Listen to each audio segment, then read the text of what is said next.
오늘 본문의 말씀은 일명 성전 정화 사건이라고 불리우는 고난주간 첫 번째 날에 이루어진 사건입니다.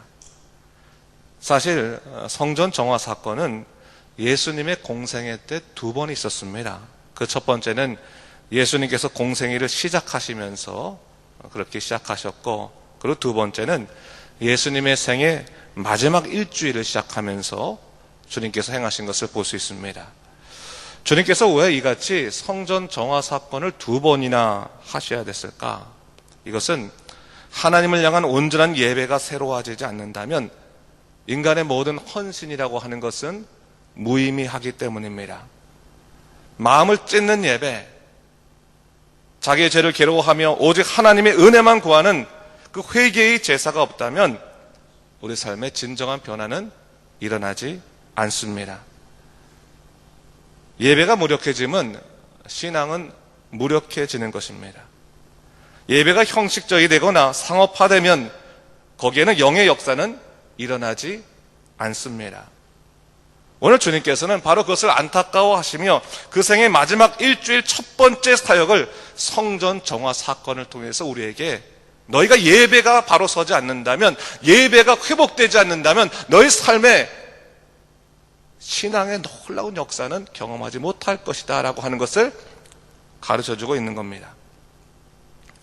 오늘 본문 12절에서 주님께서는 성전에 들어가셔서 성전 안에서 매매하는 모든 자를 내어 쫓으시고 돈 바꾸는 자들의 상과 비둘기 파는 자들의 의자를 둘러 엎으셨다라고 말씀하고 계십니다. 왜 성전 안에 하나님께 예배드리는 그 성전 안에 매매하는 자와 돈 바꾸는 자, 그런 자들이 있었을까? 이것은 당시 이스라엘 사회가 얼마나 타락했는지를 보여주는 하나의 전적인 예입니다. 원래 이스라엘의 제사는요, 자기가 집에서 키우던 가축 중에서 가장 흠없는 것을 구별하여 주님께 제물을 드리도록 그렇게 만들어져 있었습니다. 그런데 당시 헤롯 성전에는 일종의 검사관 제도가 있어서 그들이 갖고 오는 흠없는 제물을 판단하게 했습니다. 근데 그 과정이 얼마나 까다로운지 주님께 예배 드리기 위해서 먼 길 동안 그 제물을 들고 온 사람들의 발걸음을 다시금 되돌려 보는 일들이 허다했습니다. 그러면서 당시 제사장들은 자기들의 이윤을 위해서 성전 안에 흠없는 제물을 판매한다고 하는 그런 광고를 붙여놓고 지정된 상인을 통해서 이를 매매하도록 하게 했습니다. 그뿐 아닙니다. 당시 사회는 로마 사회였기 때문에 사람들이 사용하던 화폐가 로마의 화폐였습니다. 그런데 성전 안에서만 사용할 수 있는 지정된 화폐를 만들었습니다. 물론 세길이라고 하는 것은 유대 화폐였지만 거기서 환전을 하도록 했는데, 중요한 것은 환전을 할 때 성전세를 떼어서 거스름돈을 주게 했기 때문에 당시 종교인들은 이를 통해서 부당 이익을 차지하고 있었던 것이 성경의 증언입니다. 오직 이스라엘 백성들의 거룩함을 위해서 일해야 되는 제사장들의 돈에 미쳐서 제사는 게을리하고 돈 버는 데만 집중하는 것을 보면서 주님은 이것으로는 안 된다, 사람들에게 외치는 것이죠. 13절 말씀 다 함께 한번 읽어보겠습니다. 그들에게 이르시되 기록된 바 내 집은 기도하는 집이라 일컬음을 받으리라 하였거늘 너희는 강도의 소굴을 만드는도다 하시니라 했어요. 내 집은 기도하는 집이다, 하나님과 영으로 교통하는 것이다. 그런데 너희가 이 집을 강도의 소굴로 만들었구나 라고 하면서 주님께서는 분노하셨습니다. 그렇습니다, 여러분. 하나님의 성전은 예배 드리는 곳입니다. 하나님을 찬미하고 그분의 뜻대로 움직이는 곳입니다. 그분의 말씀을 듣고 그분에 의해서 살아가는 인생을 결단하는 곳이 바로 하나님의 성전입니다. 성전에서 우리가 해야 될 유일한 일이 있다면 그것은 하나님의 사람들이 하나님께 예배하고 그 은혜로 말미암아 변화받는 삶을 누리는 곳입니다. 주님은 성전을 정화시키고 나서 14절에 보니까 맹인들과 전능자들이 성전에서 나올 때 그들을 고쳐주셨습니다. 그때 병자들이 낫는 것을 보면서 어린아이들이 호산나 다윗의 자손이여 라고 외칩니다. 여러분, 하나님의 역사의 특징이 있습니다. 하나님의 역사는 반드시 하나님이 보이십니다. 하나님이 보일 때 우리 자신이 보이는 겁니다. 어린아이들은 예수 그리스도를 통해서 하나님의 놀라운 약속인 메시아의 약속들을 발견했습니다. 그래서 찬미하는 겁니다. 그런데 문제는 뭡니까? 그것을 알지 못하는 자들은 그것에 오히려 분노하고 그것을 화를 내고 그것을 통해서 주님을 더욱 미워하는 것을 볼 수 있습니다. 오늘 교회가 하나님의 뜻대로 서가기 위해서 가장 먼저 해야 될 것은 사실 다른 것이 아닙니다. 여러분, 우리가 교회를 이렇게 새롭게 짓고 또 열심히 사역을 하기 시작하면서 제일 먼저 우리가 꿈꿔야 될 게 뭔가?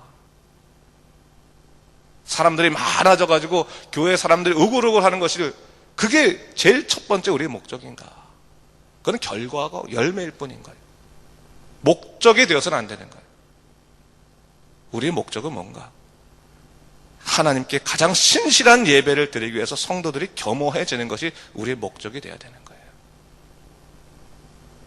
우리의 삶이 하나님께 온전한 예배가 드릴 수 있는 우리 삶이 예배자의 삶으로 뒤바뀌는 것, 예배에 집중하며 그 예배 가운데 하나님을 만나고 경험하는 것, 그것이 얼마나 중요한지 모릅니다. 예배 가운데 나왔으나 아무런 생각이 없이 그냥 앉아만 있다가 돌아갈 때, 여러분, 그것은 우리는 실패한 예배를 맞이하게 되는 거예요. 진정한 예배는 하나님께서 우리의 심령 가운데서 당신을 만나주시고 당신을 만나주실 때 반드시 우리와 당신을 가로막는 죄의 문제를 주께서 눈을 뜨게 하셔서 그 문제를 회개케 하시는 거예요. 마음을 찢도록 하게 하시고 내려놓게 하시는 놀라운 역사가 반드시 그 예배의 현장 가운데 담겨져 있습니다. 이스라엘의 제사는 피의 제사라고 그래요. 피의 제사. 이스라엘 백성들이 집에서부터 흠없는 제물을 갖고 나옵니다. 그때 여러분, 그들이 무슨 생각했겠어요? 얘는 내 생명과 맞바꿀 하나님의 은혜의 통로다. 그러면서 오지 않았겠습니까? 그러고 나서 이 피의 제사의 안에 들어가면 제사장 혼자 제사를 하는 것이 아니라 제사장은 주로 자르고 하는 거지만 나머지 모든 그 수발의 일들을 예배자가 스스로 담당해야 되는 거예요. 제사장만 온몸에 피가 묻는 것이 아니라 이 예배자들도 모두가 온몸에 피를 그냥 피에 적셔가지고 제사를 드릴 수밖에 없는 것이 이스라엘의 피의 제사의 특징이었습니다. 다시 말해서 예배자는 예배에 깊숙하게 들어와서 하나님께 경배드리는 일에 최선을 다하는 일을 감당했다고 하는 겁니다. 오늘날 예배가 너무 편의주의에 빠져 있습니다. 사실은 오늘날 우리는 너무나 편하게 앉아서 하나님의 은혜를 누리려고 합니다. 좀 더 안락한 환경, 왜 이렇게 의자가 불편하냐, 좀 더 참여하기 쉬운 현대식의 예배, 우리는 앉아서 너무 쉽게 하나님의 은혜를 누리려고 하는 거예요. 하나님의 예배 현장 속에 들어와서 우리가 어떻게 하면 하나님께 최대의 최선의 예배를 드릴 것인가를 생각하기 전에 어떻게 하면 내가 은혜를 받고 갈 것이지, 어떻게 하면 쉽게 내가 이 은혜를 누릴 것인가의 문제를 생각할 때가 더 많이 있습니다.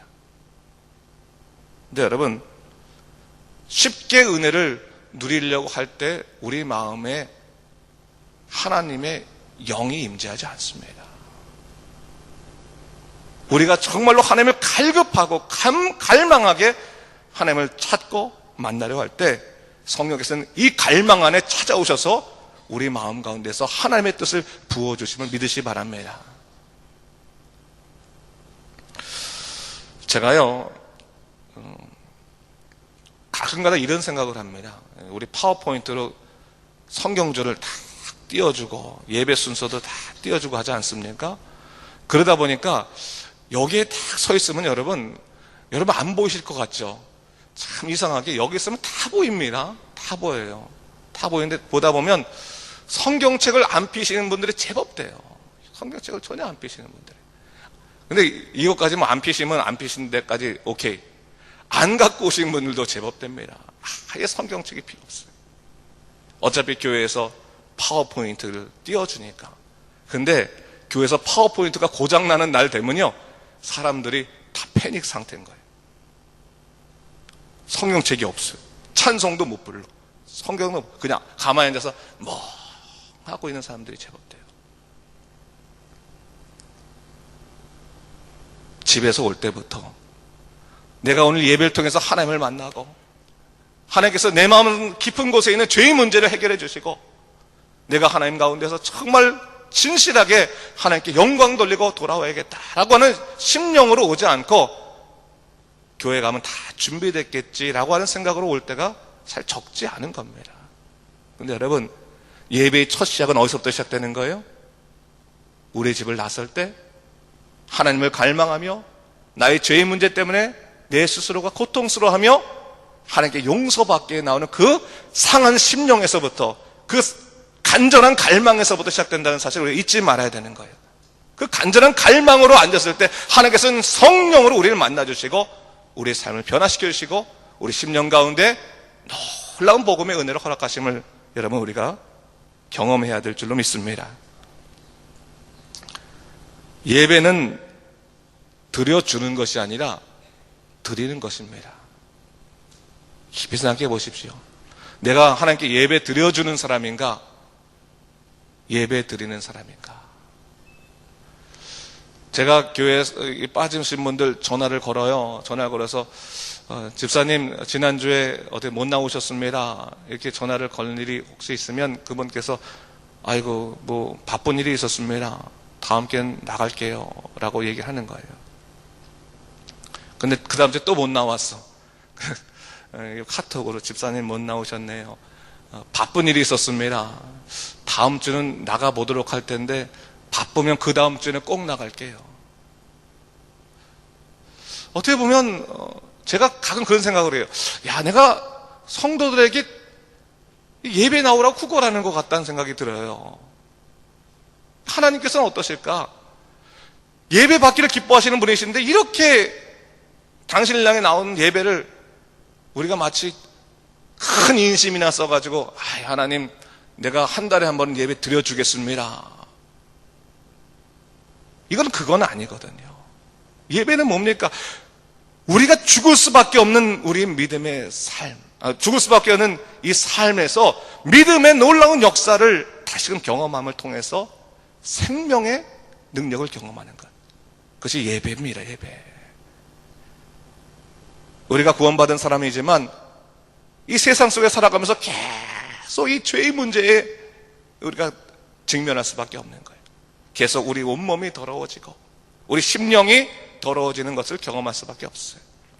예배 현장 속에 나와서 내놓고 하나님 이 심령의 문제를 해결해 주십시오. 주님께서 이 문제를 만져주시옵소서. 내가 할 수 없는 이 문제 가운데 성령의 능력을 부어 주시옵소서라고 기도할 때 하나님께서는 우리의 마음 가운데 새롭게 하여 주시고 믿음을 우리를 세워주시는 것입니다. 바로 그것을 성경은 우리에게 얘기하고 있는 것이죠. 그렇다면 하나님께서는 어떤 예배를 기뻐 받으시는가? 16절 말씀 우리가 다 함께 읽도록 하겠습니다. 16절 말씀입니다. 시작. 예수께 말하되 그들이 하는 말을 듣느냐? 예수께서 이르시되 그렇다. 어린 아기와 젖먹이들의 입에서 나오는 찬미를 온전하게 하셨나이다함을 너희가 읽어본 일이 없느냐 하시고. 아이들이 예수님을 찬미하는 걸 보면서 제사장들이 분노를 했습니다. 분노할 일이 하나도 없었는데 분노를 했습니다. 이건 뭡니까? 예배의 중심이 사람이 되면 갈등의 이유가 되는 갈등이 되는 거예요. 사람이 되면. 예배에 딱 들어서는데 사람이 보이기 시작하면 여러분 예배에 집중하지 못해요. 자기가 싫어하는 사람 딱 어디 앉아 있으면 예배가 드려지지가 않는 거예요. 예배가 드려지지 않아. 예수님께서 뭐라고 말씀하셨습니까? 너희가 만약에 제사를 드리러 놨는데 마음에서 이 얽혀진 문제가 있는 형제를 만나거든 가서 풀고 다시 와서 예배 드리라 그랬어요. 그 말이 뭡니까? 예배는 누구를 경험하는 것이에요? 사람을 경험하는 것이 아니라 하나님을 경험하는 것이다 라고 하는 것을 다시 한번 우리에게 말씀해주고 있는 겁니다. 하나님만을 경험하기 위해서는 어떻게 되냐, 어린아이와 같이 젖먹이의 심령으로 하나님, 오늘 저는 하나님만을 바라봅니다, 주의 말씀만을 듣겠습니다, 주의 성령의 은혜만을 구합니다 라고 하는 젖먹이의 심령으로 나오지 않는다면 우리는 하나님께 온전히 찬미를 드릴 수 없다, 온전한 찬미를 드릴 수 없다라고 하는 것을 성경 우리에게 말씀해주고 있는 겁니다. 여러분, 말씀 마치면서 한 가지만 얘기합니다. 우리는 종교인입니까? 아니면 신앙인입니까? 분명히 그 문제를 우리가 짚고 가야 되는 거예요. 정해진 시간에 기도 시간도 있고 정해진 날짜에 예배도 드리지만 우리 자신이 신앙의 중심이라면 그것은 종교인일 뿐이에요. 그러나 매 순간마다 주님께 상한 마음으로 주님의 은혜를 구하며 나오는 하나님을 갈망하는 사람이라면 우리는 신앙인입니다. 젖먹이와 같은 마음으로 주님을 찾을 때 우리는 하나님의 은혜를 누릴 수 있을 것입니다. 오늘 여러분 다시 한번 젖먹이와 같은 마음으로 하나님을 바라보십시오. 우리 젖먹이는 아무것도 못해요. 뭐만 합니까? 젖만 빠는 거, 엄마 젖만 빠는 거예요. 뭘 하려고 하지 마세요. 그것 때문에 예배를 소홀히 하면 안 되는 거예요. 일단 젖을 먹어야 돼요. 정말 주님의 신령한 젖을 사모해서 주님 사모하고, 그리고 나머지 문제는 다 주님께 맡기십시오. 예배 현장 가운데 여러분의 복잡한 문제를 갖고 오지 마십시오. 우선은 은혜를 받으십시오. 목적을 갖고 이거 문제 해결하겠다라고 오지도 마세요. 그냥 하나님의 말씀을 듣고 하나님을 사모하십시오. 그러면 하나님께서 여러분의 문제를 해결할 수 있도록 능력 주실 것입니다. 여러분들이 오늘도 정말 진실함으로 하나님을 바라보는 여러분 되시기를 주님의 이름으로 축원합니다. 기도하겠습니다.